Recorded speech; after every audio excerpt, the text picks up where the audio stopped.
Baik, sebelum kita masuk lebih lanjut, mari kita bersama membuka dari Injil Yohanes bab 14 ayat 15 sampai 20, dilanjutkan ayat 25 sampai 26. Yesus menjanjikan penghibur. Jikalau kamu mengasihi aku, kamu akan menuruti segala perintahku. Aku akan minta kepada Bapa, dan Dia akan memberikan kepadamu seorang penolong yang lain, supaya Dia menyertai kamu, yaitu Roh kebenaran. Dunia tidak dapat menerima Dia sebab dunia tidak melihat Dia dan tidak mengenal Dia. Tetapi kamu mengenal Dia sebab Ia menyertai kamu dan akan diam di dalam kamu. Aku tidak meninggalkan kamu sendirian. Aku datang kembali kepadamu. Tinggal sesaat lagi dan dunia tidak akan melihat aku lagi, tetapi kamu melihat aku sebab aku hidup dan kamu pun akan hidup. Pada waktu itulah kamu akan tahu bahwa aku di dalam Bapa-Ku, dan kamu di dalam aku, dan aku di dalam kamu. Ayat 25, semuanya itu kukatakan kepadamu selagi aku berada bersama-sama dengan kamu. Tetapi begitu dari Roh Kudus yang akan menebus pengalamanku, Dialah yang akan mengajarkan segala sesuatu kepadamu, dan akan mengingatkan kamu akan semua yang telah kukatakan kepadamu. Demikianlah sabda Tuhan, terpujilah Kristus. Kalau kita bersama baca barusan dari Injil, bagaimana Tuhan Yesus menjanjikan penolong yang lain, yaitu penghibur. Dia tidak akan membiarkan kita sebagai yatim piatu. Bagi saya teks ini menjadi begitu hidup ketika dalam satu kelas ya, ada murid, ya beliau ini anggota KTM juga, tapi bagaimana beliau ini bersharing. Jadi dia tidak kenal papa mamanya, tahu-tahu ya dia tahu cerita dari suster, dia ditemukan di panti asuhan Don Bosco situ ya, di daerah-daerah depan sana. Lalu kemudian ya sudah, dia hidup sebagai yatim piatu di sana. Lalu kemudian ya rupanya diangkat anak, ternyata ya ceritanya bukan love story ya, tapi diangkat anak rupanya ya papanya oke, papa angkatnya, mama angkatnya, tapi ya seperti lagu-lagu itu ya, ibu tiri, ya seperti itu ya. Jadi tapi ini mama angkat bukan ibu tiri ya. Tapi ya begitu ceritanya. Tapi ya rasanya apa itu ya, ngenes, sedih banget, malang banget menjadi anak yatim piatu. Tapi pada malam hari ini dari firman yang kita renungkan, Tuhan katakan, aku tidak membiarkan kamu menjadi yatim piatu. Aku memberikan penolong yang lain, yang kemudian disebut, kalau dari teks aslinya, bahasa Yunani adalah parakletos. Parakletos yang artinya advokat, pendamping, pembela, penolong kita, yang selalu menyertai kita. Dan memang suatu rahmat besar pada zaman ini, ya, bagaimana ya kita sebagai orang Katolik kita sadar dalam iman, kita percaya dalam iman, kita mengakui dalam iman, kita menerima Roh Kudus saat kita menerima sakramen pembaptisan dan sakramen Krisma. Ya. Tetapi kemudian ada satu fenomena baru yang terjadi pada zaman ini. Ini zaman kita loh. Kita boleh hidup di tengah situasi zaman ini. Seperti kata-kata Tuhan, di mana dosa merajalela, tetapi kasih karunia dicurahkan berlimpah-limpah. Suatu arus rahmat yang baru, a current of grace. Suatu arus rahmat yang baru, dan ini yang menegaskan dan mengulang-ulang kata-kata a current of grace, arus rahmat. Ini adalah ya Paus kita yang terdahulu, yaitu Paus Fransiskus ya. Dalam kesempatan ini Paus Fransiskus menyatakan 1 Juni 2014 pada HUT Pembaruan Karismatik Katolik Italia. Ya. Dikatakan Paus, mari kita baca bahasa Indonesianya ya. Sama-sama kita baca. Pembaruan karismatik Katolik telah menerima anugerah besar dari Tuhan.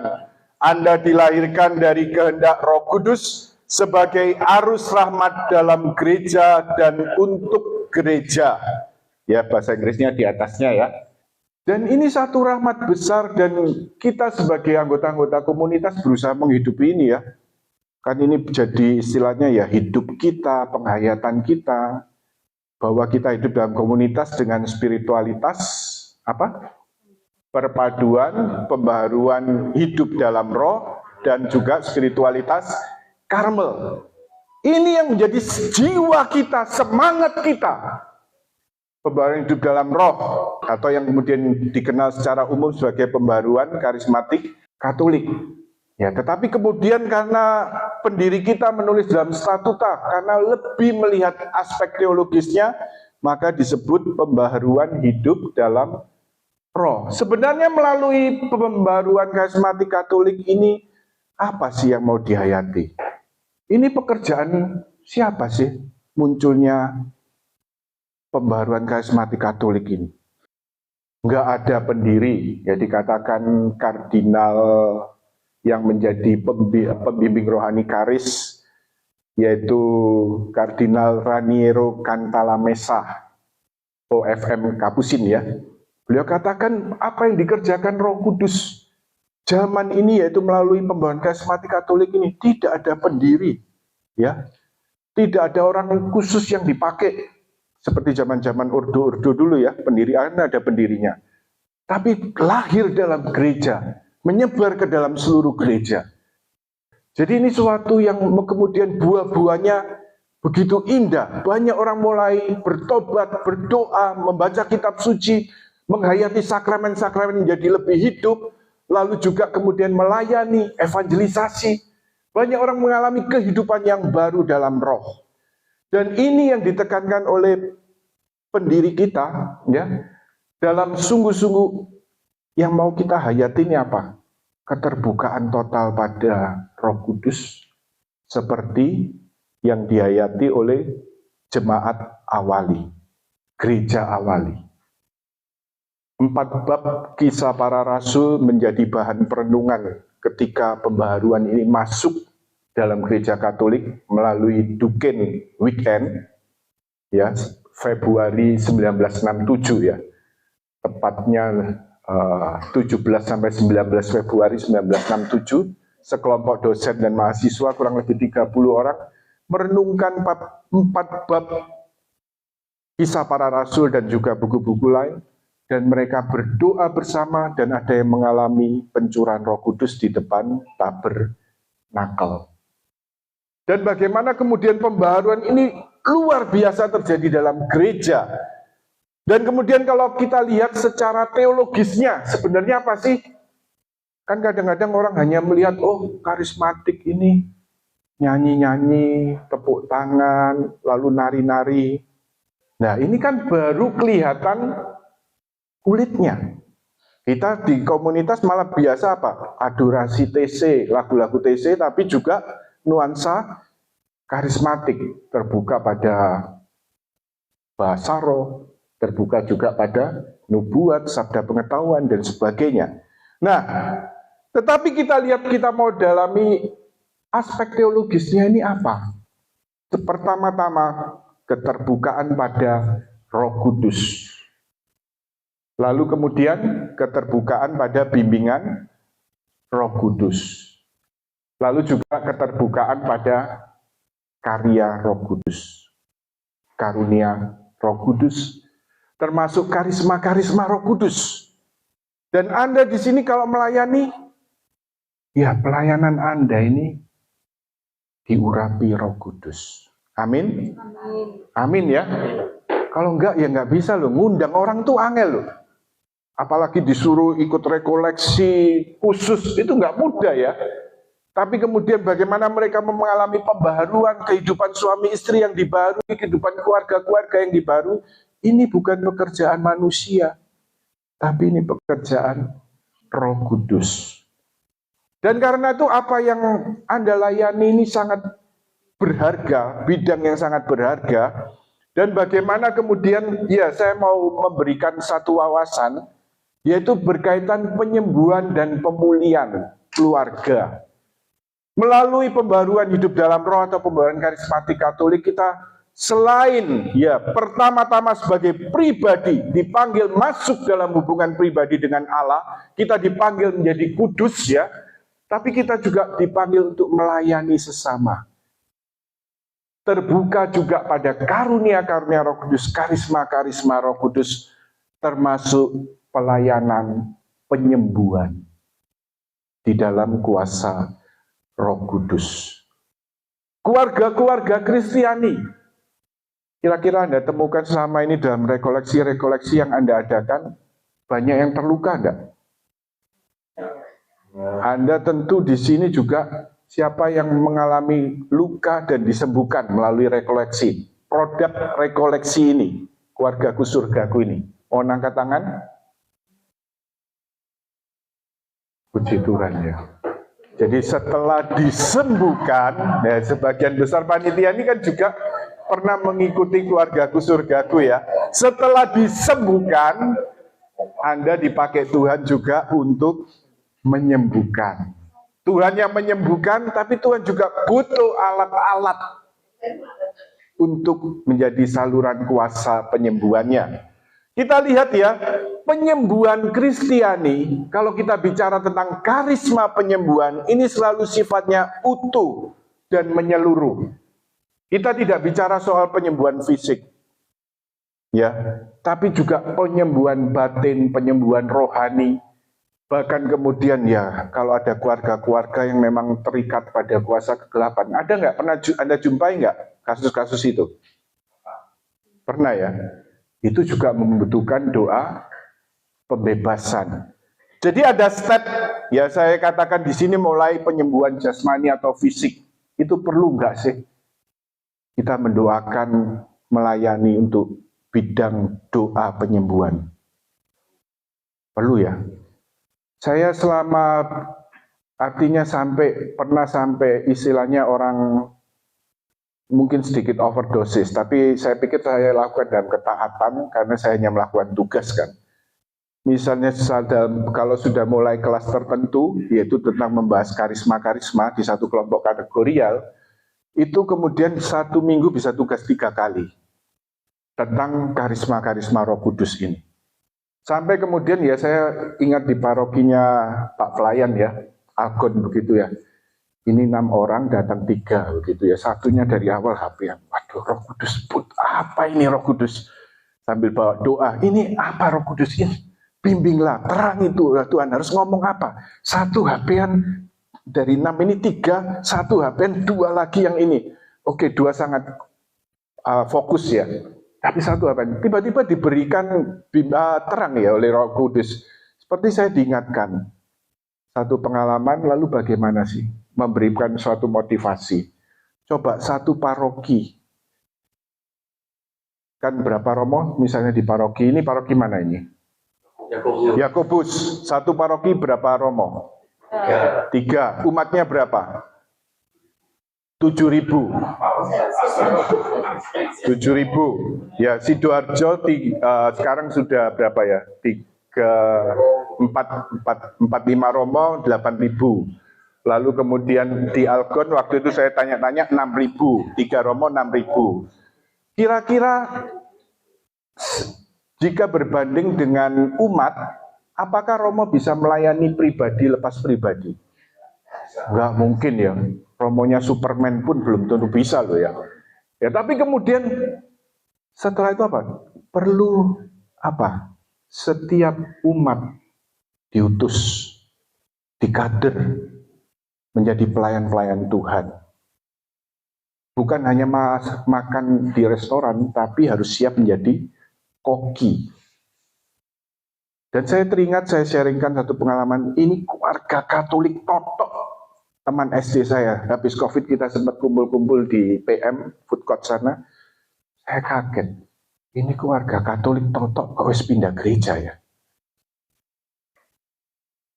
Jadi istilahnya kakaknya, masnya ini aktif mudika, sekarang istilahnya OMK ya. Lalu pokoknya mereka semua pelayan-pelayan paroki satu keluarga. Lah ini adik teman saya SD saya ini kok wis pindah gereja. Saya kaget. Tapi dia cerita waktu itu ayahnya sakit, lalu kemudian dikunjungi kelompok doa dari gereja lain. Ayahnya didoakan, dia nangis-nangis terus dijamah Tuhan. Lalu ya setelah mengalami jaman Tuhan ya perlahan-lahan kan didekati ya biasanya ya. Didekati lalu diajak, wes podo Yesus sih sama. Ya kan biasanya strateginya seperti itu ya. Jadi kemudian Yesusnya sama, ayo sudah ikut ke gereja pula. Malah akhirnya pindah ya, katut ya. Nah tapi kemudian saya renungkan ini. Jadi kemudian pada saat mengajar itu, ini penting sekali juga melayani di bidang mendoakan untuk penyembuhan. Termasuk tadi penyembuhan fisik, kunjungan ke rumah sakit, itu penting. Ya. Jadi jangan kemudian ya istilahnya artinya domba yang ini tiba-tiba dicuri, kehilangan domba dan sebagainya, jangan sampai. Tetapi kita siap diutus untuk menjadi leader-leader, pelayan-pelayan Tuhan. Penyembuhan jasmani dan fisik ini penting untuk juga doa penyembuhan. Lalu kemudian step berikutnya, kita juga perlu menyentuh penyembuhan rohani. Yaitu apa? Pertobatan dan pembaharuan rohani. Ya ini banyak orang mengalami lebih-lebih melalui pengalaman pencurahan roh ya. Kalau kita ikut retret awal atau bagi saya pribadi ikut camping rohani. Tapi malah saya di Jamaat Tuhan lebih dulu melalui apa? Retret KTM. Saya ingat bulan Mei itu di Jamaat Tuhan justru melalui pengalaman adorasi. Baru kemudian camping rohaninya Agustus. Tetapi Mei 95 bagi saya itu seperti ingatan honeymoon dengan Yesus ya. Dalam adorasi itu hanya seperti ada suara batin yang mengatakan, itu Tuhan. Di situ saya mengalami perjumpaan dengan Tuhan. Jadi saya masih sempat sel satu kali ya, waktu itu zaman kuliah sel satu kali. Lalu minggu depannya langsung diajak untuk retret KTM Mei 95. Jadi waktu Romo Yohanes waktu itu kemudian bawa monstran itu ya. Lalu kemudian pentataan sakramen Maha Kudus, di situ saya mengalami perjumpaan pribadi dengan Tuhan. Baru kemudian Agustus camping rohani mengalami pencurahan Roh Kudus. Dan di situ mulai masuk hidup doa. Ini satu pembaharuan rohani dan banyak orang punya cerita, banyak orang punya sharing bagaimana mengalami hidup baru dalam roh ini. Ini satu pengalaman yang sangat berharga. Pertobatan-pertobatan dan pembaharuan rohani. Lalu kemudian juga bagian penting dari penyembuhan juga apa? Menyentuh bagian emosi kita. Penyembuhan emosional. Nah ini kita kenal biasanya apa? Penyembuhan luka batin dan sekarang berkembang juga gambar diri yang negatif. Penyembuhan dari gambar diri yang negatif. Ada retretnya ya. Jadi jangan lewatkan kesempatan ini kalau masih bisa retret, ya retret aja. Karena ada di Tumpang kalau nggak salah ya. Jadi kemudian secara emosional, ya namanya keluarga, suami istri, walaupun dipertemukan Tuhan, misalnya pacarannya mulai remaja, atau kemudian dipertemukan Tuhan mulai menikah, 20-an ke atas begitu ya, 20 sampai 30 ke atas begitu, tapi juga membawa apa? Semua masa lalunya. Kalau yang namanya siapa ini ya? Si Tono dan Tini, begitu aja ya netral. Tono dan Tini dewasa yang menikah, tapi juga membawa Tono dan Tini.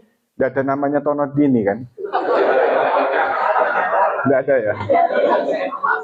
Oh absen, lagi absen. Padahal itu sudah nama yang sangat Indonesia, Tono dan Tini ya. Ya tapi kemudian Tono dan Tini ini membawa seluruh masa lalunya, mulai masa dalam kandungan, masa bayi, masa kelahiran, masa bayi, masa kanak-kanak, masa remaja, masa kemudian dia di sekolah, lalu kemudian juga masa pernikahan. Semua dia bawa. Jadi kalau ada perilaku-perilaku yang kok dulu pacaran nggak kayak gini, sekarang kok gini, ya dulu honeymoon, sekarang cabemun, nah misalnya ya. Loh, tapi kemudian artinya apa? Ya itu semua di luar kontrol, karena apa? ada semua yang keluar dari bawah sadar. Karena itu perlu apa? Penyembuhan luka batin, penyembuhan juga dari gambar diri yang negatif. Tetapi kemudian kalau ini tidak cukup, ternyata masih bermasalah juga. Ini saya lihat, ini suatu step ya.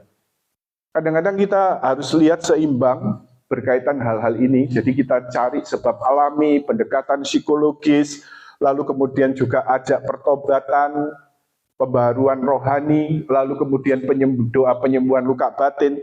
Kalau belum selesai, mungkin ada masalah-masalah berkaitan juga gangguan kuasa kegelapan. Kita hidup dalam masyarakat yang majemuk, bahkan mungkin pasangan kita, siapapun di dekat kita bisa jadi, walaupun Katolik-Katolik ya. Papa saya pernah sharing itu, tapi puji Tuhan 1 bulan sebelum meninggal, papa saya ini orang kebatinan, tukang guamia, pengikut dari orang-orang India itu ya, yang menyebut dirinya nabi begitu. Tapi 1 bulan sebelum meninggal beliau dibaptis. Ya puji Tuhan, itu hanya kasih karunia Tuhan ya. Tapi dia pernah sharing, waktu dia ke gunung-gunung mana begitu ya, ada orang di depan pesarian, di dalam pesarian depan makam itu kemudian juga membuat tanda salib. Jadi dia kemudian cerita, pulang-pulang cerita, oh kemarin itu Papa lihat ada orang yang buat tanda salib juga di sana. Waduh, gawat ya. Ya, oke. Jadi ada juga kasus-kasus yang membutuhkan juga pembebasan dari kuasa kegelapan. Kalau resmi itu Surabaya mungkin belum ada Romo eksorsis ya. Karena yang resmi ini hanya ditunjuk uskup, imam yang ditunjuk uskup diangkat menjadi seorang eksorsis. Tapi kita kemudian ya seorang teolog moral seperti Santo Alfonsus Ligori mengungkapkan ada eksorsisme resmi, ada eksorsisme privat.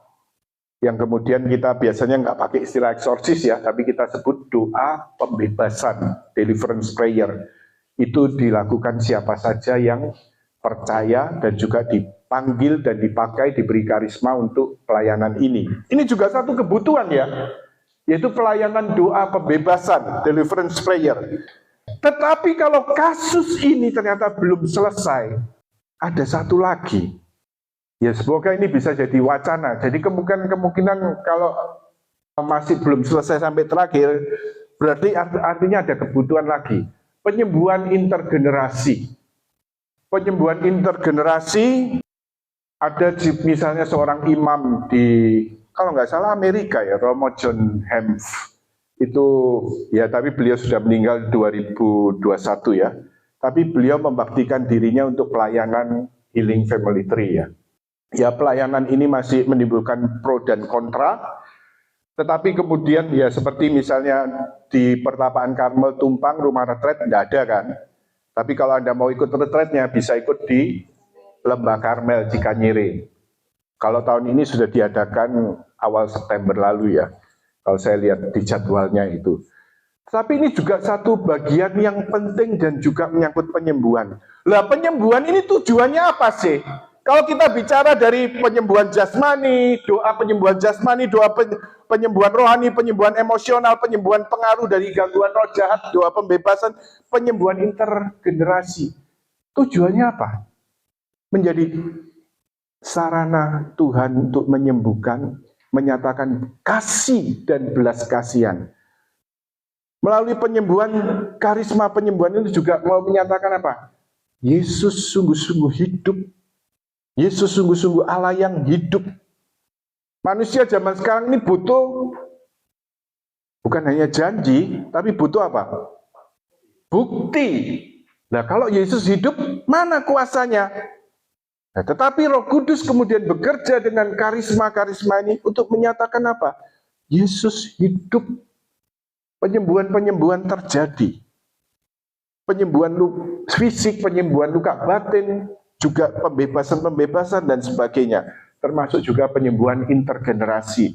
Nah ini mengapa saya sedikit mengangkat ini, penyembuhan intergenerasi hanya sebagai latar belakang satu pengetahuan ya. Dari kenapa? Berapa hari lalu adik saya ini WA malam-malam, lihatan video di sosmed ini dari seorang Romo di dunia sosmed ya. Jadi Romo di dunia sosmed. Dia menyatakan bahwa mendoakan arwah, ini kan bulan November ya, jadi berkaitan erat dengan bulan arwah, mendoakan arwah. Mendoakan arwah dalam misa ini hanya untuk orang Katolik. Hanya mendoakan orang Katolik. Wah, dia langsung kemudian ini ya posting, saya dengarkan saja videonya, kemudian oh iya saya baru tahu ya, misalnya gitu. Tapi ya selama ini ya spontan, bahkan ya pembantu yang merawat saya waktu saya kecil, begitu ya saya begitu dengar meninggal ya spontan saya doakan ya, saya mohon keselamatan arwah. Karena apa? Ya saya juga peduli sama dia, saya care dengan dia, saya mengasihi dia kan. Misalnya contoh seperti itu ya, kita lakukan seperti suatu yang biasa ya. Tapi kemudian dijelaskan, doa yang ada dalam doa syukur agung dari bahasa Latin ya, ini adalah mereka yang sudah mati dalam Kristus. Ya, dijelaskan begitu. Ya, sudah itu urusannya para teolog-teolog ini ya, orang-orang pintar ini. Tapi secara spontan, ya kita dapat mendoakan siapa saja. Lalu adik saya posting lagi, oh ini dari Romo yang ada di STFT di Surabaya. Ya, Romo kemudian memberikan komentar, tidak ada masalah untuk mendoakan arwah agama lain. Karena apa? Kita berdoa, ya kemudian urusan Tuhan kan, intinya Tuhan yang kemudian mengabulkan, menyelamatkan, itu kan urusannya Tuhan. Kita kan mendoakan enggak? Kita mendoakan arwah mana pernah ada kepastian, kecuali dia memang jadi santo akhirnya ya. Apakah dia nih, saya doakan dia Katolik, nggak Katolik, apakah dia masuk surga, masuk neraka, masuk api pencucian, kita kan nggak tahu. Tapi kita tetap kemudian mendoakan. Ya itu yang penting, satu bentuk perbuatan baik untuk mendoakan arwah. Nah sekarang kita lihat penyembuhan intergenerasi, intinya apa sih?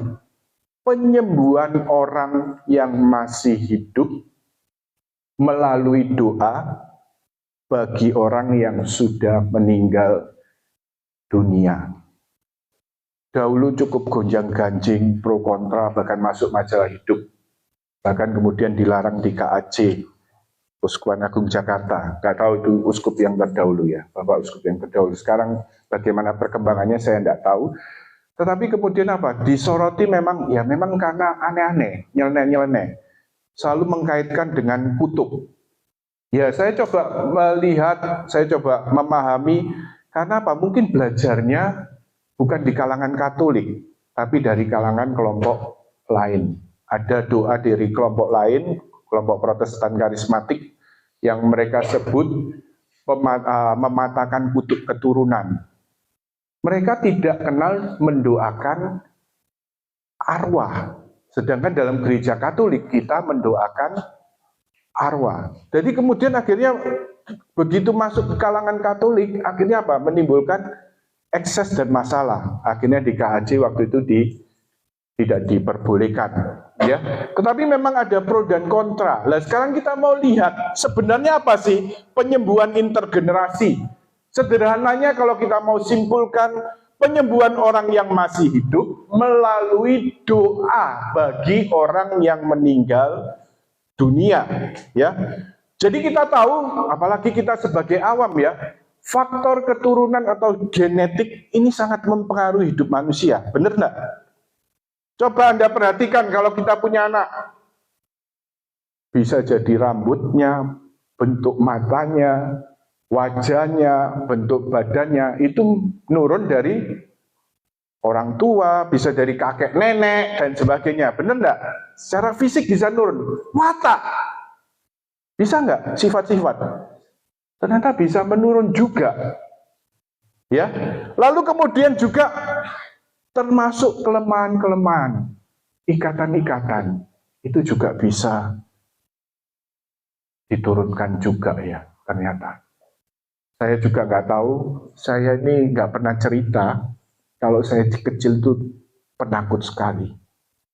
Soal cerita Paimo, Lawaan Seribulan, lalu ada pernah nonton film horor di rumahnya saudara. Setelah itu saya trauma dan ketakutan banget, badut setan begitu ya. Tapi ternyata anak saya yang kecil ini, saya nggak pernah nakut-nakuti, kita nggak pernah nakut-nakuti, kok penakut banget. Di kamar nggak mau ditinggal, minta selalu harus ada orang, begitu ya. Tapi ya, saya renungkan, oh iya, ini bisa juga menurun juga. Atau penyakit-penyakit, alergi, itu ternyata juga bisa diturunkan. Nah, anak-anak saya lahir dengan alergi. Lalu kemudian siapa? Dokter alergi, lalu bilang apa? Papa mamanya ada alergi enggak? Oh, misalnya waktu remaja itu misalnya jerawatan di punggung itu sudah satu bentuk alergi ternyata. Ya baru tahu ya, ternyata bisa ya. Oke, tetapi kemudian ya dalam hal ini diperlukan doa penyembuhan intergenerasi dalam kaitan apa? Kalau tidak bisa diselesaikan masalah-masalah yang ada berkaitan dengan misalnya tidak bisa diselesaikan secara alami ya, secara psikologis tidak bisa diselesaikan, doa penyembuhan luka batin juga nggak bisa diselesaikan, doa pembebasan tidak bisa diselesaikan, maka kemungkinan, saya katakan selalu istilahnya mungkin, bisa jadi butuh doa penyembuhan intergenerasi. Ya, beberapa kasus yang membutuhkan doa penyembuhan intergenerasi, sering dalam sebuah keluarga terjadi kematian yang tidak wajar. Ya, keguguran terus-menerus, kemalangan yang bertubi-tubi, lalu kemudian ada di atas dalam leluhur sanak keluarga yang menjadi paranormal, menjadi dukun, ya. Jadi kemudian juga kasus-kasus untuk bayi yang diabortus, keguguran, dan juga lahir mati. Ada hal-hal yang memang di luar kemampuan kita, pengetahuan kita, dan suatu misteri. Kemudian kadang-kadang ada keberatan juga berkaitan tentang ini. Loh, bagaimana dengan sakramen baptis? Sakramen baptis kan seharusnya dibaptis mengampuni dosa dan menyelesaikan semua. Ya, rahmat sakramen baptis diberikan secara penuh. Seperti ada dalam teologi dikatakan ex opere operato, ex opere operantis. Rahmat sakramen baptis ini penuh. Tapi persoalannya yang menerima, apakah orang lemah atau orang berdosa yang menerima ini saat kita dibaptis? Kalau bayi nggak tahu ya, tapi kalau yang dewasa kan tahu ya. Yaitu disposisi batin penerima. Ya contoh soal, ini satu kasus ya. Artinya ya keluarga saya sangat terikat dengan Gua Mia, Ramalan. Bahkan kemudian saya dibaptis SMA, tapi sebelum dibaptis itu cari nama Santo Pelindung untuk baptisan dan krisma, itu dihitung pakai ramalan. Makanya saya merasa kurang chemistry dengan Santo-Santo ya, walaupun dia bapak-bapak gereja ya, Santo Siprianus dan Santo Agustinus.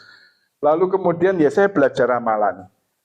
Kemudian sampai akhirnya ya bertobat melalui pengalaman, artinya ya mengalami pembaruan hidup dalam roh, pembaruan karismatik Katolik, yaitu dengan diantar dalam pertobatan. Lalu saya pernah tanya seorang frater di Tumpang sana, berkaitan ramalan itu gimana ya, kok iso kayak cocok gitu loh. Lalu kemudian dia katakan, itu menyesatkan, itu terbatas, pengetahuan mungkin terbatas, tapi itu menyesatkan. Seperti kata-kata kalimat sederhana, tapi membuat saya kemudian bertobat saat itu. Tetapi kemudian, akhirnya kemudian satu ketika mengikut, sempat ya sebenarnya melayani sih dalam retret untuk penyembuhan intergenerasi ini, yaitu kemudian waktu adorasi sakramen Maha Kudus. Saya merasa tersentuh dengan satu sabda pengetahuan bahwa saat ini Tuhan hadir dengan kuasa Roh Kudus-Nya untuk mematahkan ikatan-ikatan negatif yang berhubungan dengan leluhur dan sanak keluarga yang meninggal dunia. Saat itu merasa saya seperti diingatkan ya, ketika saya tersentuh oleh sabda yang muncul dalam sabda pengetahuan saat adorasi itu, saya seperti diingatkan, dalam keluarga saya ini muncul apa? Tukang Gua Mia, peramal-peramal. Ya, mulai dari kakek, lalu kemudian muncul di anak-anak mereka beberapa ini ya. Dan sangat istilahnya apa? Benar-benar senang guamia begitu ya. Juga banyak orang yang datang begitu kan. Ya, sampai kemudian akhirnya saya berdoa sungguh-sungguh, minta supaya artinya apa? Ya saya doakan khusus, kalau yang mereka meninggal sudah meninggal saya doakan khusus untuk mohon ampun dan juga untuk keselamatan arwah. Lalu juga supaya Tuhan patahkan ikatan-ikatannya. Saya doa sungguh-sungguh untuk mereka. Juga saat misa saya doakan. Dan ya, artinya kita dalam iman percaya bahwa kuasa Tuhan sanggup mematahkan ikatan-ikatan itu dan juga membebaskan ya. Jadi satu hal lebih-lebih berkaitan doa penyembuhan intergenerasi ini, yang terbaik adalah dilakukan dalam Ekaristi.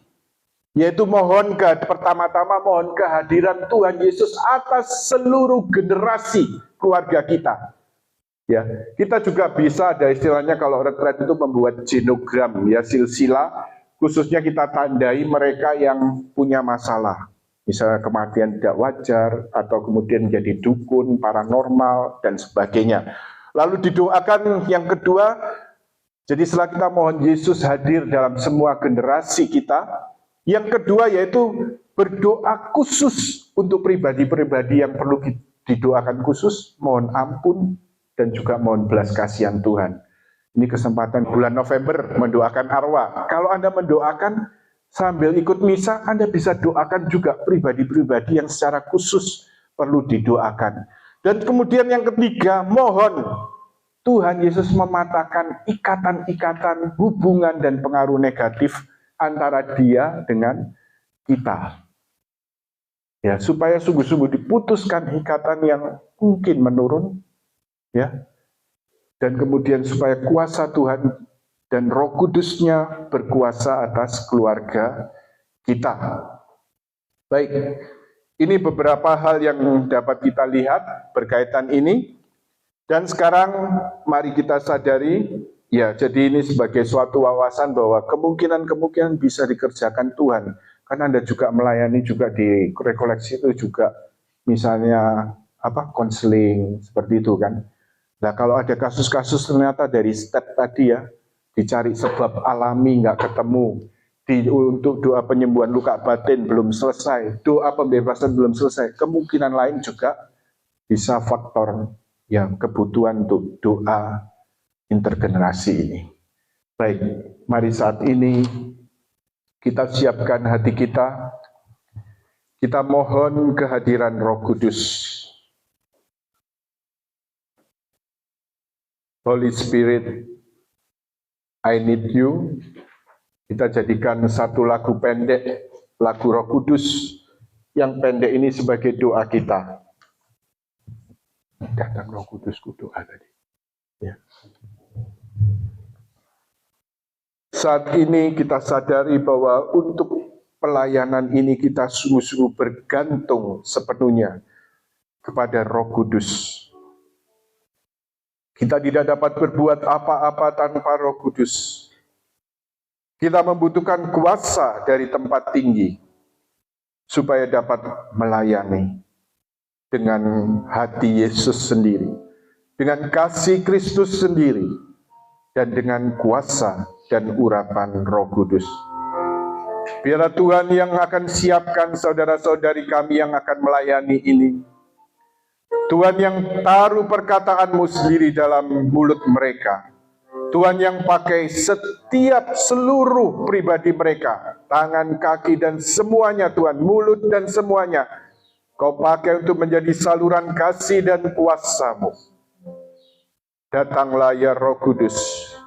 Engkau penolong kami, Engkau penghibur kami, urapi kami, sembuhkan dan pulihkan kami, dan pakai kami untuk menjadi saluran kasih dan kuasa-Mu yang menyembuhkan. Datang Roh Kudus, ku doa.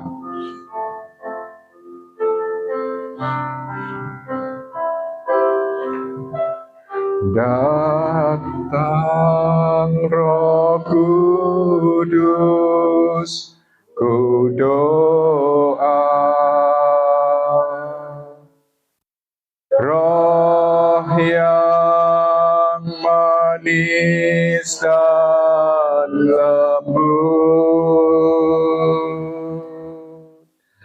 datang dengan kuat kuasa-Mu, menurut kehendak-Mu. Datang Roh Kudus, berdoa. Datang Roh Kudus, ku doa. Roh yang manis dan lembut,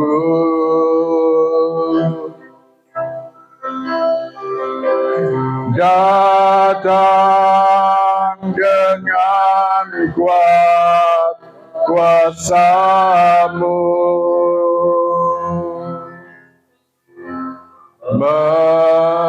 menurut kehendak-Mu. Datang Roh Kudus, berdoa. Datang Roh Kudus, ku doa. Roh yang manis dan lembut,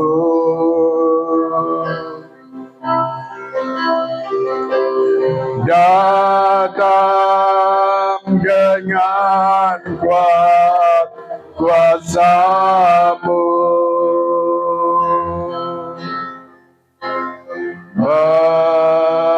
menurut kehendak-Mu.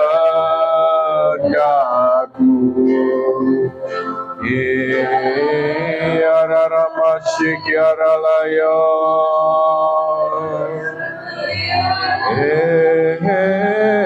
yararamasyik yaralaya yaralaya syik yaralayo,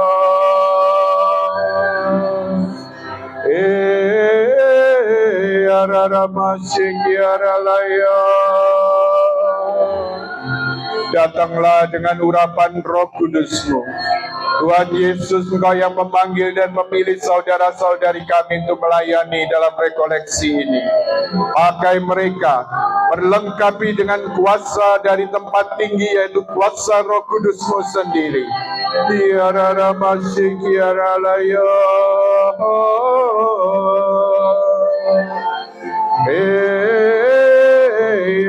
jamah mereka dengan kuasa-Mu Tuhan. Jamah mereka dengan kuasa-Mu. Yararamasyik yaralayo,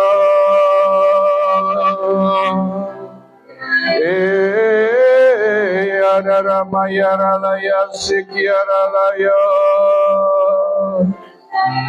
inna yaralaya syik yaralaya syik yaralayo, yaralaya syik yaralaya masyik yaralayo, yararama yaralaya syik yaralayo, yaralaya syik yaralayo, yaranama sikiala yara sikian nama yaralaya sikian nama yaralaya sikian nama yaralaya sikian nama ya ialah yara sikiaralaya. Arahkan hatimu hanya kepada Tuhan. Biarlah engkau saat ini membaharui penyerahan dirimu kepada Yesus. Jadikan Yesus, katakan pada Yesus, Tuhan, aku menyerahkan diriku padamu. Aku menerima Engkau sebagai Tuhan dan penyelamatku secara pribadi. Aku menyerahkan diriku untuk Kau pakai menjadi alat-alat-Mu. Siaran nama syikiaralayararaya. Biarlah pakai saudara-saudari kami untuk melayani Engkau Tuhan, untuk melakukan pekerjaan-pekerjaan-Mu di dalam kuasa Roh Kudus-Mu sendiri. Pakai mereka Tuhan. Pakai mereka dengan kuat kuasa Roh Kudus-Mu. Yaralaya masyik yaralaya, lindungi mereka Lindungi kami semua dan keluarga-keluarga kami. Biarlah kami dengan hati bebas melayani Engkau dalam kasih dan perlindungan-Mu. Untuk pemulihan keluarga-keluarga. Untuk supaya keluarga-keluarga yang dibaharui dalam kasih dan kuasa-Mu sendiri. Ya Rama Shikaralaya. Ya Rama Shikaralaya.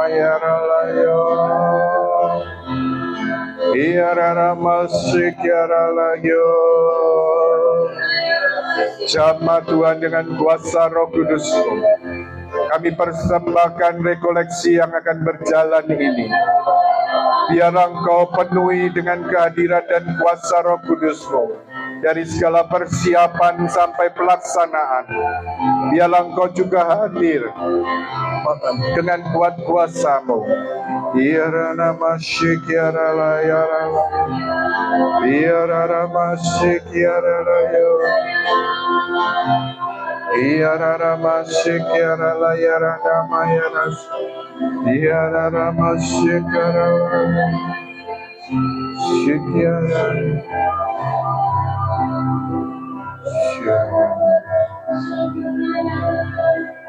Pakai saudara-saudari kami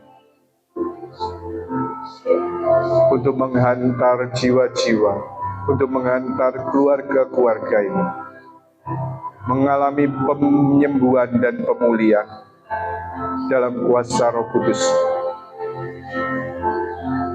Pakai mereka dengan kuat kuasa Roh Kudus.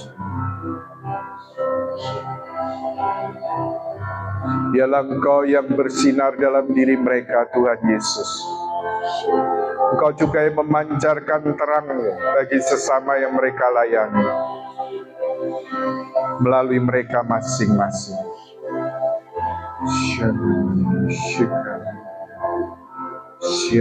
Bersinarlah di dalam diri mereka, Tuhan, dan pancarkanlah cahaya-Mu, sinar-Mu melalui mereka atas orang-orang yang mereka layani. Ini pekerjaan-Mu, Tuhan. Ini pekerjaan Roh Kudus-Mu. Biarlah Engkau yang berkarya dan beracara.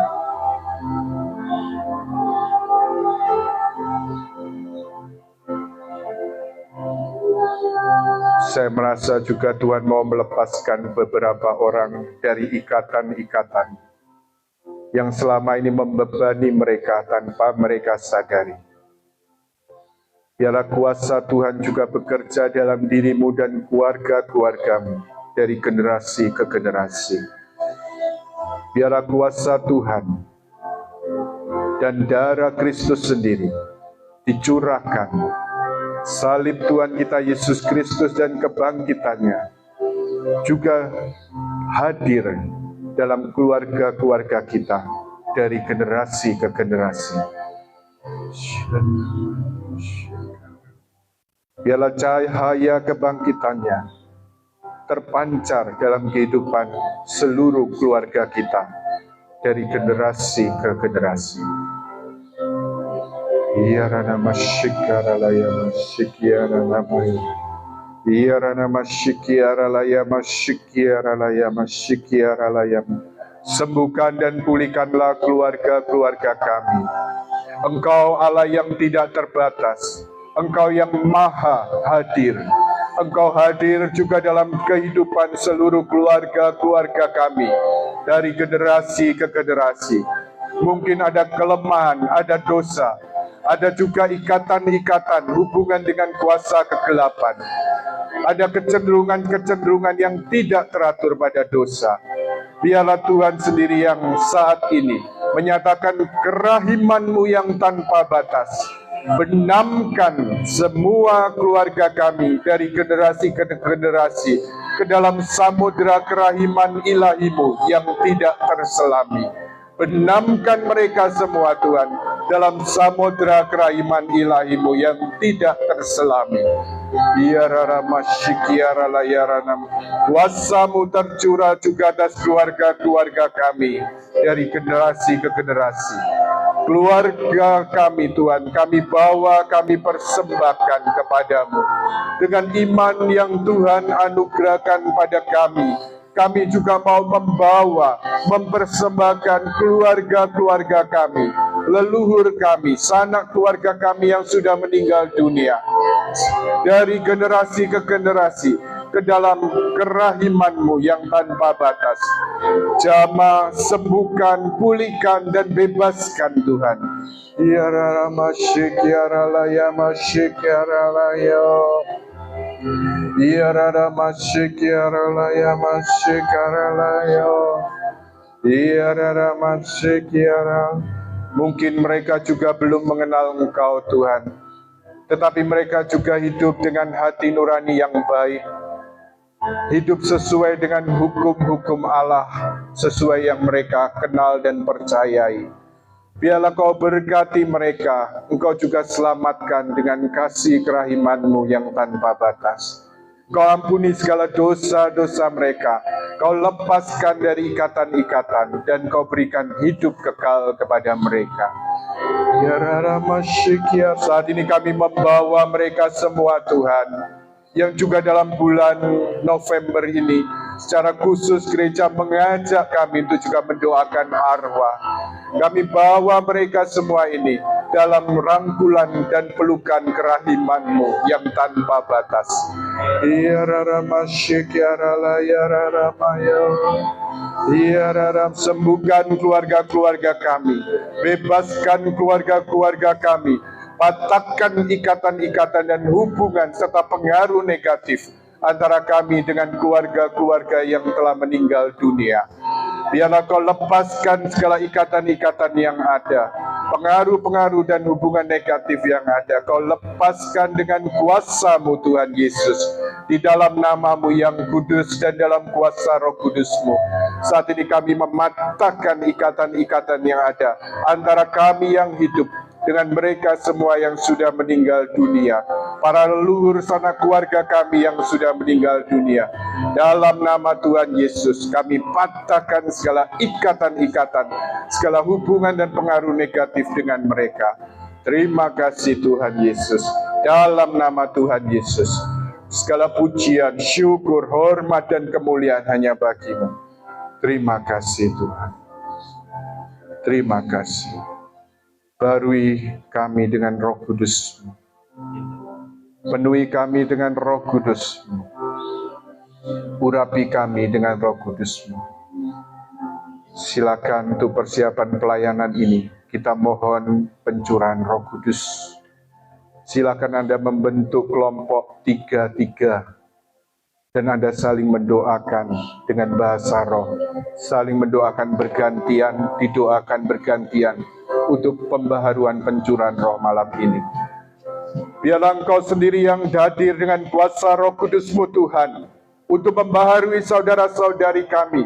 Siapkan mereka dalam pekerjaan-pekerjaan-Mu.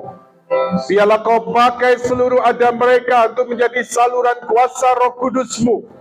Baik untuk tim puji-pujian dan penyembahan, pemusik, untuk juga pembicara, untuk mereka yang juga menjadi penerima tamu, dan juga untuk hal-hal administratif. Biarlah Kau pakai seluruhnya, juga untuk tim perlengkapan, mulmet, sound system. Pakai mereka dengan kuasa Roh Kudus-Mu Tuhan. Urapi semua pekerjaan-pekerjaan-Mu yang Kau lakukan melalui mereka. Apapun tugas pelayanan mereka, urapi dengan Roh Kudus-Mu. Biar nama syikiat datang Roh Kudus, baharui Tuhan Yesus dalam kuasa Roh Kudus-Mu. Datanglah, urapi saudara-saudari kami dengan kuasa Roh Kudus-Mu. Baharui kehadiran Roh Kudus-Mu dalam diri mereka Tuhan. Urapi dengan urapan yang baru. Terima kasih Tuhan. Terima kasih. Urapan baru. Syikiara layara nama yara syikiara nama. Hadirlah secara baru Roh Kudus atas saudara-saudari kami. Pakai mereka dalam pelayanan ini. Pakai mereka dengan senyum, dengan kasih, untuk juga menyambut semua orang yang akan mengikuti rekoleksi ini Tuhan. Kau baharui keluarga-keluarga yang mengikuti rekoleksi ini. supaya sungguh-sungguh kehidupan surgawi, kehidupan yang penuh kasih boleh terjadi dalam keluarga-keluarga yang akan mereka layani dan keluarga-keluarga anak-anakmu ini Tuhan. Ya ralaya masyik, ya salib ataupun masalah kehidupan mungkin tetap ada, tetapi kehadiranmu dalam kuasa Roh Kudus-Mu yang akan menopang dan menguatkan Tuhan, yang akan membarui keluarga-keluarga ini. Biarlah suatu urapan baru boleh terjadi atas mereka semua, para pelayan-Mu ini, dan atas keluarga-keluarga yang mereka layani. Syarana mayara shikara layarana mayara shikara namaya iyara laya mashikara laya mashikana mayara.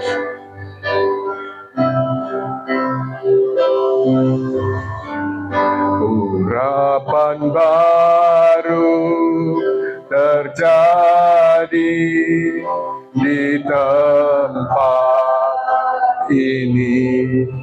Allah hancurkan setiap belenggu dosa, sorak kemenangan terdengar di tempat ini.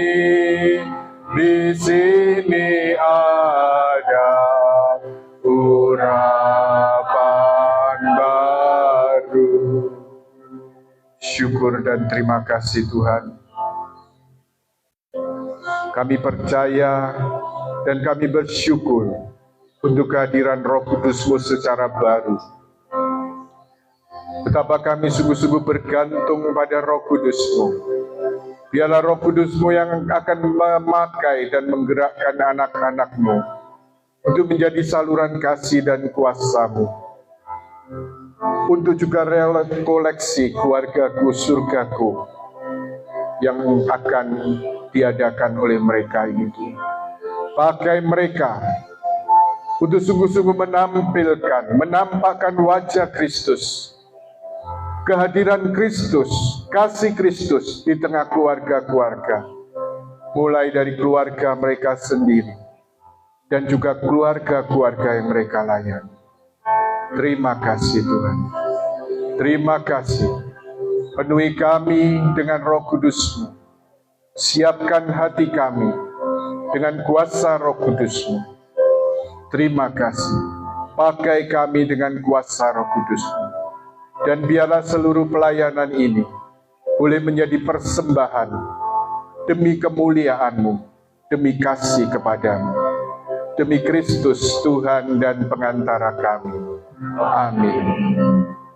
Bunda Maria dan Santo Yosef, kami juga mohon doa-doa, penyertaan dan perlindungan-Mu untuk rekoleksi keluarga ini.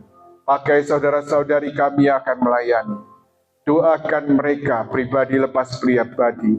Doakan untuk keluarga-keluarga mereka dan juga untuk keluarga-keluarga yang mereka layani. Terpujilah nama Yesus, Maria, dan Santo Yosef untuk selama-lamanya. Amin. Dalam nama Bapa dan Putra dan Roh Kudus. Amin.